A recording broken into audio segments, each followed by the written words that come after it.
Hi student, कैसे हैं आप लोग। आशा करते हैं कि आप लोग बेहतर होंगे। आज हम इस वीडियो में क्लास 10 का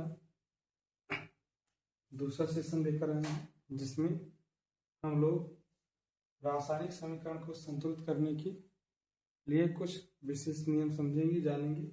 बहुत सरल शब्दों में जानने का प्रयास करेंगे कि कैसे किसी रासायनिक समीकरण को संतुलित किया जा सकता है। तो चलिए स्टूडेंट, हमें सीखना क्या है। रासायनिक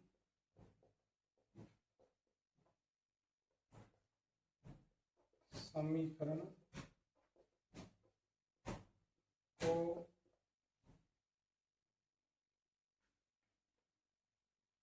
को आज इस वीडियो में हम लोग देखने वाले क्या हैं, रासायनिक समीकरण को संतुलित करना है।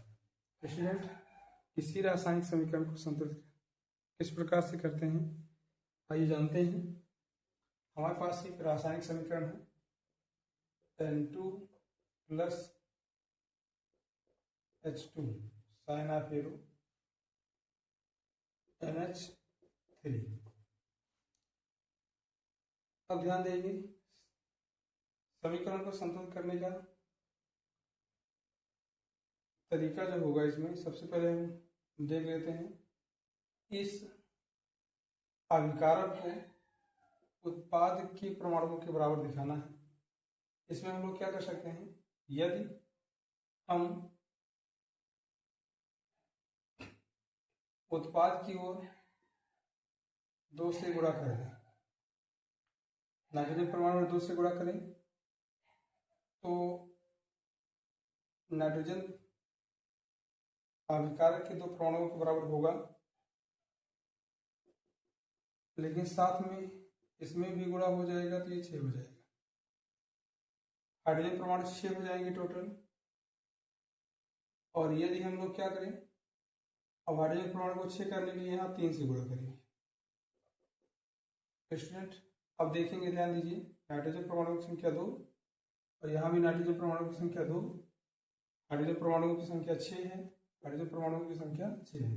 तो स्टूडेंट, समीकरण में कैसे अप्लाई करेंगे इसको, तो सबसे पहले मैंने क्या किया, 2 से गुणा किया। तो एक बार फिर से समीकरण नोट कर लेते हैं, N2 plus H2 sign of arrow NH3। तो जब 2 से गुणा किए तो हम 2 से गुणा यहाँ करेंगे।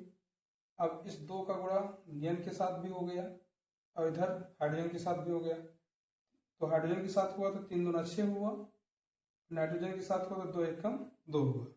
इसलिए यहाँ 6 और 2 का परमाणुओं की संख्या मिलेगी। और इसी को बैलेंस करने के लिए हमने क्या देखा कि हाइड्रोजन में हमने 3 से गुणा किया है। यहाँ हाइड्रोजन में 3 लिख देंगे, 3 दूना 6 हो जाएगा ये। नाइट्रोजन आपका 2 पहले से है तो ये 2 के बराबर हो गए। इस प्रकार से समीकरण संतुलित किया जाएगा। ये हो गया आपका समीकरण नंबर 1। अब हमारे पास एक समीकरण नंबर 2 है, इसको हम लोग देखते हैं किस प्रकार संतुलित करेंगे। तो दिया जा रहा है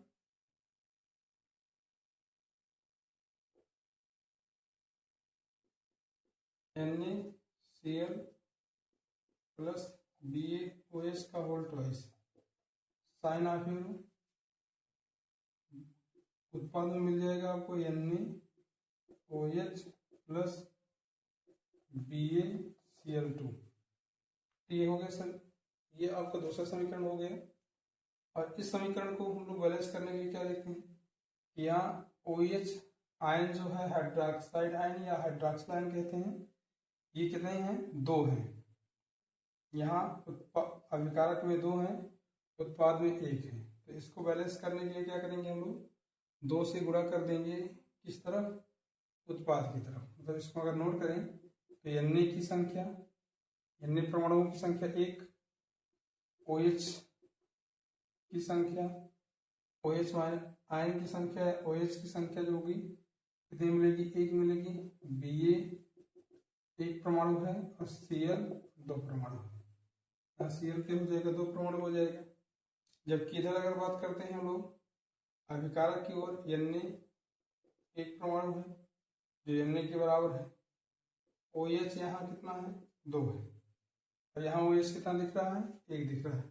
तो इसको बैलेंस करने की जरूरत रहेगी।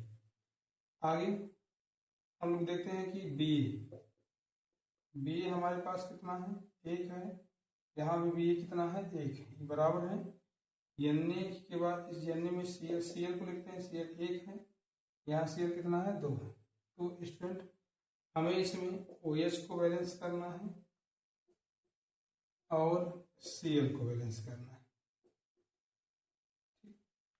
तो ध्यान दें, यदि हम इस पोर्शन में NaOH में 2 से गुणा करवा दें, 2 से गुणा करवाएंगे तो ये भी 2 हो गया और ये भी 2, 2 एक कम 2, 2 एक कम 2।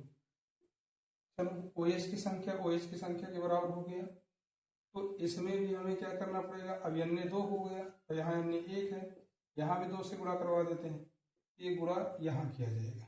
Na के साथ हुआ तो Cl के साथ भी होगा, यहाँ Cl में भी गुणा हुआ तो Cl में भी 2 से गुणा कर देंगे, 2 एक कम 2, 2 एक कम 2।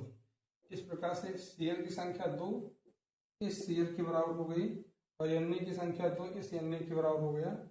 ये समीकरण हमारा क्या हो जाएगा, संतुलित हो जाएगा। इस समीकरण को हम संतुलित माने। स्टूडेंट इसी प्रकार से हमारे पास तीसरा समीकरण है, हम तीसरा समीकरण समझते हैं किस प्रकार से संतुलित करेंगे। तो तीसरे समीकरण पर चलते हैं। हमारा तीसरा समीकरण है कि ClO3 sin of arrow KCl plus O2, ये हो गया तीसरा समीकरण। इस समीकरण को भी संतुलित करना है और इसको संतुलित करने के लिए हम लोग क्या करेंगे, इसमें KCl की संख्या के बराबर है O को बैलेंस करना है, ऑक्सीजन परमाणु जो होगा उसको बैलेंस करना है। यहाँ संख्या में ये 3 दिख रहा है, यहाँ संख्या में ये 2 दिख रहा है, ये 2 परमाणु है इसका। यदि मैं 3 में 2 से और 2 में 3 से गुणा करूं तो ये भी 6 हो जाएगा और ये भी 6 हो जाएगा। तो ऑक्सीजन की संख्या इस प्रकार से क्या हो जाएगी, संतुलित हो जाएगी। तो चलिए इसमें हम लोग क्या करेंगे, 2 से गुणा कर लेते हैं और इसमें क्या करेंगे, 3 से गुणा कर लेते हैं। 3 दूना 6 ये हो गया और 2 तिहाई 6 ये हो जाएगा, 3 दूना 6, 2 तिहाई 6 हो गया। अब हमारा KCl की संख्या जो है वो 1 थी, 2 से गुणा करने पर 2 हो गया, तो यहाँ इस KCl में भी 1 है, KCl में परमाणुओं की संख्या जो है 1 1 है। इसमें भी हम लोग क्या करेंगे, 2 से गुणा कर देंगे तो ये बैलेंस हो जाएगा। और इसके बाद हम बात करते हैं किस पर, चौथा समीकरण। हमारा चौथा समीकरण दिया जा रहा है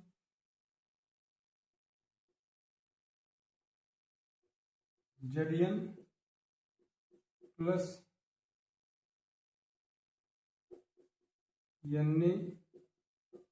NaNO3 sin of arrow, ZnNO3 का होल ट्वाइस प्लस Na। चलिए दोस्तों इसको हम लोग बैलेंस करते हैं।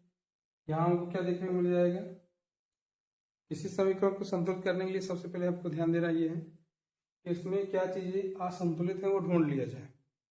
तो इसमें क्या करेंगे हम लोग, Zn की संख्या 1 मिले, अभिकारक में सोडियम जो है वो 1 परमाणु है, NO3 को भी ले ले तो 1 परमाणु है। अगर इसकी बात करें हम लोग तो Zn यहाँ क्या मिल जाएगा, 1 मिल जाएगा, NO3 जो है हमारा यहाँ 2 है और Na जो दिया जा रहा है वो कितना है, 1 है। तो स्टूडेंट Zn बराबर है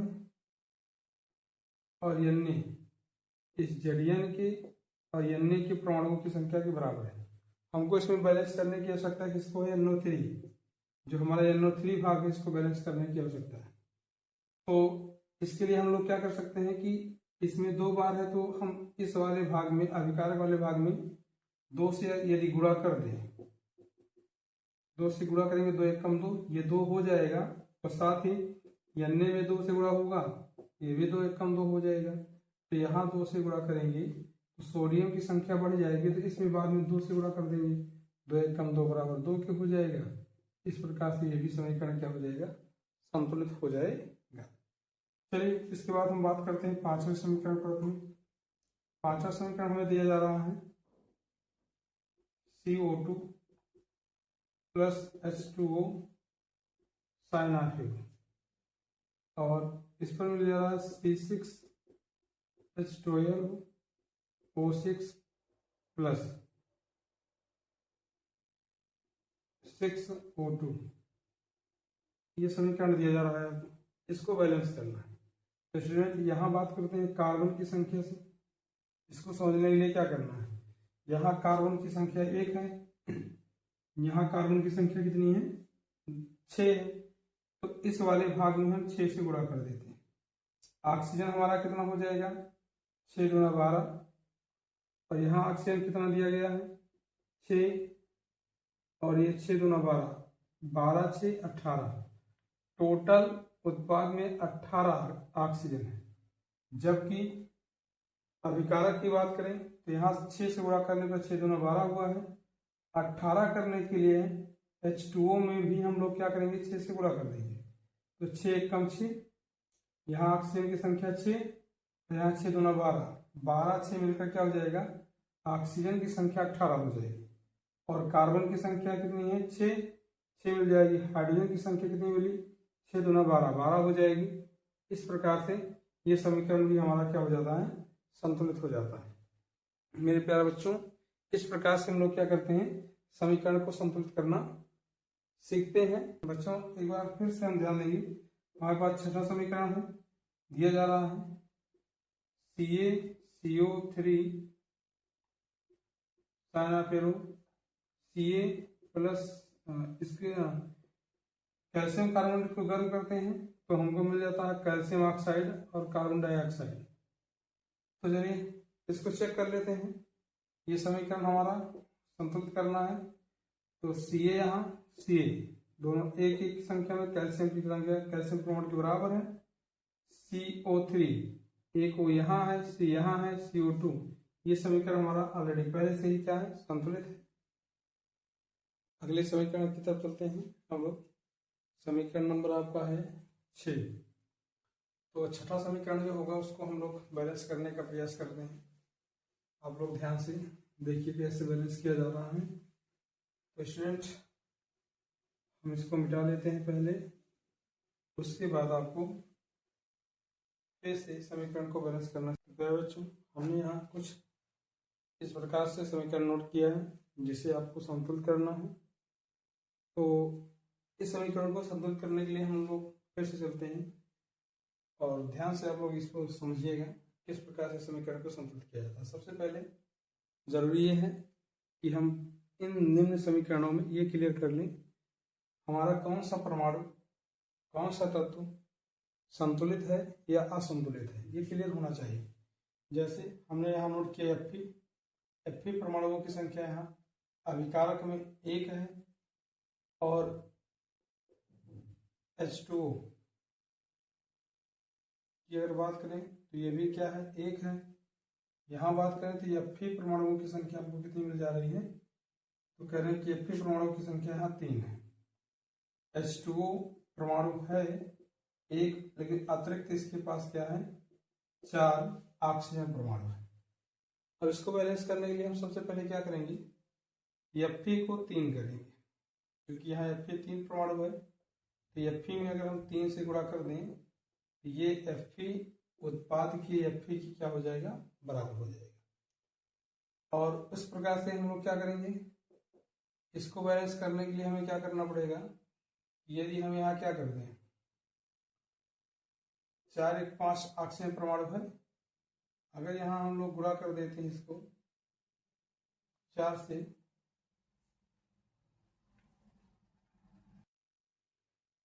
यदि हम इसमें गुणा कर देते हैं 4 से, लेकिन ये समीकरण में H2O नहीं रहेगी, H2 इधर रहेगा, ये H2 है, इसलिए क्या करेंगे अब, तो यहाँ हमारे पास क्या है, इसको 4 करने के लिए हम लोग इस ऑक्सीजन में अगर हम लोग क्या कर दें 4 से गुणा कर दें, तो यहाँ इसको हम लोग नोट कर सकते हैं, हमारे पास H परमाणुओं की संख्या 2 है, इसको भी मिटाना पड़ेगा, तो हम लिख देंगे H परमाणुओं की संख्या 2 है, O परमाणु की संख्या 1 है, O परमाणु की संख्या 4 है। अब O को बैलेंस करना है, 4 के बराबर लाना है, तो यहाँ हम लोग क्या करेंगे 4 से गुणा करेंगे, 4 1 कम 4 हो जाएगा, ठीक। यहाँ 4 से गुणा करने पर 4 1 कम 4, यहाँ हमारा हाइड्रोजन परमाणु जो होगा 4 दूना 8 हो जाएगा। यहाँ 2 है, 4 से गुणा कर देंगे, 4 दूना 8। इस प्रकार से ये आपका 6 नंबर समीकरण क्या हो जाएगा, संतुलित हो जाएगा। दूसरी बात करते हैं हम इसमें, CO2 plus H2O sign of arrow C6H12O6 plus O2 plus क्या है H2O है। अभी हमने एक समीकरण देखा था इसके पहले इसी के जैसे, तो ध्यान रखना आपके है कि इस बार इस समीकरण में H2O भी बढ़ा दिया गया। तो क्या सबसे पहले क्या करेंगे, कार्बन की संख्या को ले लेते हैं, काउंट कर लेते हैं। तो कार्बन की संख्या यहाँ 6 है, यहाँ 1 है, इसको 6 से गुणा कर देंगे तो 6 कम 6। आपको याद रखना है कि रासायनिक समीकरण को जब भी आप संतुलित करेंगे उसमें केवल गुणा करेंगे, और गुणा भी सूत्र के पहले लिखा जाएगा। आप बीच में किसी सूत्र के बीच में नहीं कर सकते हैं, जब भी करेंगे उसके सूत्र के पहले लिखेंगे, जिस संख्या से भी गुणा करना होगा। और इसके अतिरिक्त समीकरण में ना भाग का, ना जोड़ का, ना ही घटाव किसी का प्रयोग नहीं करते हैं। ठीक, तो 6 से गुणा करने पर यहाँ कार्बन क्या हो गया, 6 हो गया, और हमारा ऑक्सीजन कितना हो जाएगा, 12 हो गया। तो ऑक्सीजन को हम लोग क्या करेंगे, 12 बनाएंगे, 6 गुना क्या हो जाएगा, 12 ऑक्सीजन हो गया। इसके अतिरिक्त हमारे पास कितने ऑक्सीजन है, 6। तो इसको हम लोग क्या करेंगे, H2O को निकालने के लिए यहाँ क्या कर देते हैं, 12 कर देते हैं। 12 दूना 24, 12 हाइड्रोजन यहाँ है और 6 यहाँ लेते हैं, 6 दूना 12, 6 दूना 12, तो 12 12 24 हाइड्रोजन हो जाएगा, और 12 ऑक्सीजन, 6 ऑक्सीजन यहाँ है, 6 ऑक्सीजन यहाँ, ये 6 ऑक्सीजन, यहाँ 6 दूना 12 ऑक्सीजन, और यहाँ कितने, 6 ऑक्सीजन। तो 12 और 12 ये मिलेगा 24 ऑक्सीजन। तो 12 दूना 24, टोटल यहाँ कितना है, 24 ऑक्सीजन, और यहाँ टोटल 24 ऑक्सीजन, और यहाँ टोटल 24 हाइड्रोजन है, और ऑक्सीजन की संख्या 12 है। तो स्टूडेंट इस प्रकार से ये समीकरण क्या हो जाएगा, संतुलित हो जाएगा। चलिए हम समीकरण देखते हैं। एक समीकरण और दिया गया हमारा, Cu2S plus O2 sign of arrow Cu2O plus SO2, यानी कि क्यूप्रस क्लोराइड, ये क्यूप्रस सल्फाइड की क्रिया ऑक्सीजन के साथ कराने पर कॉपर ऑक्साइड और सल्फर डाइऑक्साइड प्राप्त होता है। तो इसको संतुलित करने के लिए हम लोग क्या करेंगे, सबसे पहले हम लोग क्या करते हैं, कॉपर की संख्या को काउंट करते हैं। कॉपर उत्पाद और अपकारक दोनों में कितने हैं, 2 दिए गए हैं। सल्फर की बात करेंगे तो सल्फर एक परमाणु इधर मिल जाएगा और एक ही परमाणु उत्पाद में मिलता है। ऑक्सीजन की अगर बात करें तो ऑक्सीजन इधर 2 है और इधर भी कितना है, ऑक्सीजन 3 है। 2 यहाँ सल्फर डाइऑक्साइड के साथ और एक किसके साथ, कॉपर ऑक्साइड के साथ, तो ये 3 है। यहाँ ऑक्सीजन कितना मिल जाएगा, 3 मिल जाएगा। इसी को बैलेंस करने की आवश्यकता है। बाकी शेष क्या है, बैलेंस है, ये दोनों कॉपर सल्फर के यहाँ बैलेंस है, तो किसको बैलेंस करेंगे, ऑक्सीजन को। चलिए ऑक्सीजन को बैलेंस करने के लिए हम लोग क्या करेंगे, इसमें 3 से गुणा कर देते हैं, 3 दूना 6 हो जाएगा, और यहाँ 2 से गुणा कर देते हैं, तो ये 2 दूना 4, या हाँ इसको 2 से गुणा कर देंगे, 2 दूना 4 हो जाएगा। कॉपर आपका कितना हो गया, 2 दूना 4, यहाँ 2 से गुणा कर देंगे, कॉपर 4 हुआ, लेकिन सल्फर भी 2 हो गया, तो सल्फर में 2 से गुणा कर देंगे तो 2 दूना 4, 4 2 6 हो जाएगा, और 3 दूना 6। इस प्रकार से आपका 8वां समीकरण भी क्या हो जाएगा, संतुलित हो जाएगा। तो आशा करते हैं बच्चों आपको ये चीज़ें अच्छे से समझ में आई होगी। जिन बच्चों को किसी प्रकार का डाउट रहेगा वो कृपया करके कमेंट बॉक्स में कमेंट कर देंगे, हम उनके डाउट को क्लियर करने का पूरा प्रयास करेंगे। अगली टॉपिक को हम अगले दिन लेकर आएंगे, तब तक के लिए धन्यवाद।